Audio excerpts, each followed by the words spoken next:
Assalamualaikum warahmatullahi wabarakatuh. Assalamualaikum. Izin bertanya Pak Ustadz, bagaimana cara kami supaya bisa lebih memaksimalkan ibadah kami sesuai dengan profesi kami sebagai dokter gigi, yang tentunya mempunyai waktu yang terbatas juga untuk menggali ilmu agama. Atur Ustadz, waalaikumsalam warahmatullahi wabarakatuh. Baik, Allah itu maha tahu tentang kita. Desain ibadah itu nggak ada yang memberatkan. Jadi semua ibadah itu sudah diatur dengan pokok ketentuan yang pasti akan selalu sesuai dengan kadar kesibukan. Nggak ada kondisi tersibuk yang meninggalkan ibadah, itu tidak ada. Ya. Dan kita sekarang poinnya adalah mesti mengetahui dulu. Makanya Islam itu dibangun di atas ilmu. Bahkan untuk bertauhid pun pakai ilmu. Quran surah ke-47 ayat 19, fa'alam annahu la ilaha illallah. Bahkan untuk syahadat pun kata Allah pakai ilmu supaya kuat syahadatnya. Jangan ditukar syahadat dengan materi-materi dunia yang kecil gitu ya, atau janji-janji angin surga yang tidak nyata gitu. Itu pakai ilmu.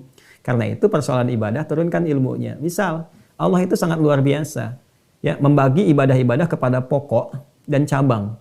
Yang pokok ini yang wajib kita lakukan. Wajib itu pasti sesuai dengan kadar semua kesibukan yang kita kerjakan. Gak mungkin ada kadar kesibukan yang gak bisa menunaikan yang wajib. Contoh sholat misalnya. Sholat itu yang pokok ada 5. Teman-teman sekalian, dari mulai 24, 4, 3, 4. Subuh, zuhur, asar, maghrib, isya. 2, kemudian 4, 4, 3, dan 4.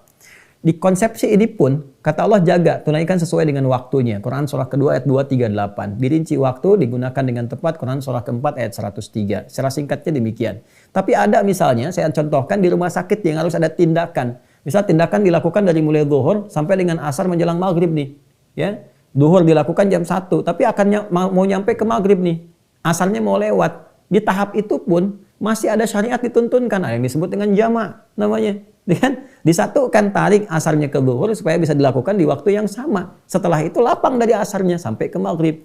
Itu keindahan syariat. Ada yang menarik maghrib sampai ke isya. Ada bisa ditarik ke akhir disebut dengan takhir, ditarik ke depan disebut dengan takdim. Kan? Ya, saat kita tertidur pun ketiduran misalnya kan, bangun melampaui batas sholat. Ya, Nabi mengatakan sholat pada waktunya, saat bangunnya saat itu sholat. Jadi tidak ada syariat itu yang berat, semuanya mudah dan tidak dimudah-mudahkan. Lantas bagaimana kalau saya kehilangan yang sunnah? Bukan diniatkan untuk meninggalkan, tapi karena keadaan kita berkhidmat dalam konteks ibadah sosial misalnya yang kita lakukan, sehingga tidak ada kemampuan untuk mengerjakan tambahan-tambahan seperti sunnah. Misalnya sholat sunnah, untuk bangun tahajud misalnya terbatas. Hati-hati, yang paling menarik adalah ilmu menyampaikan kepada kita, amalan sosial yang kita kerjakan itu, yang diniatkan untuk ibadah, boleh jadi nilainya lebih besar pahalanya dibandingkan dengan ibadah sunnah yang dikerjakan secara fisikal untuk pribadi. Ya, contohnya apa misalnya? Bapak Ibu sekalian, Al-Imam Syafi'i satu kali bertamu ke rumahnya Imam Ahmad bin Hanbal. Kemudian secara singkat lah beliau makan banyak, kemudian tidur berbaring. Tapi Imam Ahmad itu malamnya bangun sholat sunnah, tahajud. Beliau enggak. Anaknya penasaran gitu kan. Lalu datang kepada ayahandanya, Pak ini kan katanya guru besar, kiai besar, ulama besar. Tapi malam-malam, Papa bangun malam, beliau enggak. Terus Bapak makannya sedikit, beliau banyak deh. Kata Imam Ahmad bin Hanbal, jangan berprasangka buruk dulu. Kita konfirmasikan, kamu tanya langsung. Begitu dikonfirmasi, apa jawaban Imam Syafi'i? Saya itu makannya banyak di tempat ini, karena saya tahu bapakmu itu orang paling baik. Orang paling soleh di tempat ini, karena itu pasti semua yang dia dapatkan itu halal. Mumpung masih mendapatkan yang halal, saya makan agak lebih banyak dari biasanya. Kemudian bapak kamu malam sholat, tahajud itu untuk dirinya sendiri, membangun kesolehan individual. Saya itu, mohon maaf, bukan nggak tahajud, tapi saat malam tadi sibuk untuk bisa menstrukturkan, ya, mengkonstruksikan masalah-masalah umat yang kiranya dihadapi oleh umat saat ini yang bisa saya jawab. Jadi saya menyelesaikan sekian banyak persoalan tadi malam.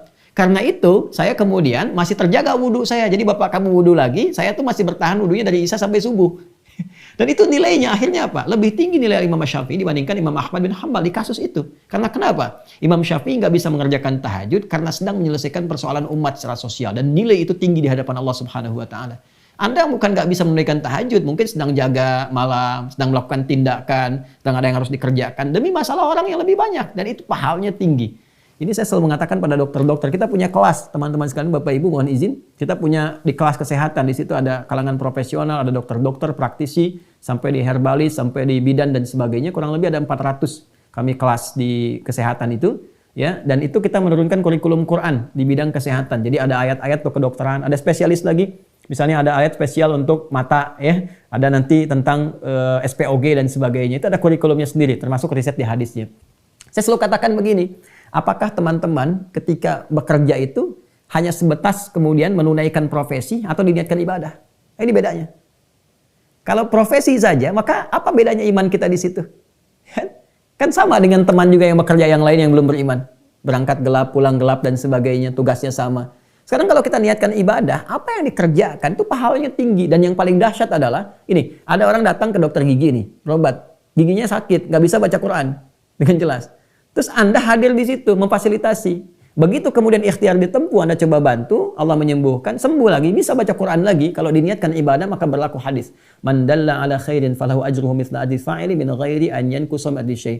Siapa yang memfasilitasi pada kebaikan dan dia lalu melakukan kebaikan itu karena fasilitas dari yang dikerjakan, fasilitatornya Anda tadi, maka Anda akan mendapatkan pahala yang senilai dengan orang yang mengerjakan kebaikan itu. Betapa kalau orang itu bisa baca Quran, setelah Anda cek lagi, Anda bantu lagi, giginya jadi baik lagi, dia baca Quran dengan benar, setiap huruf dia mengalir pahala yang sama bagi Anda yang telah memfasilitasi. Itu mahal Bapak Ibu sekalian. Pahala itu dilihatnya nggak sekarang, nanti setelah berpulang. Ya, ada dua cara melihatnya. Satu, nanti saat sakaratul maut ditampakkan pahala. Makanya orang-orang yang meninggalnya tenang karena ditampakkan kebaikannya. Nanti akan terlihat ketika akan meninggal.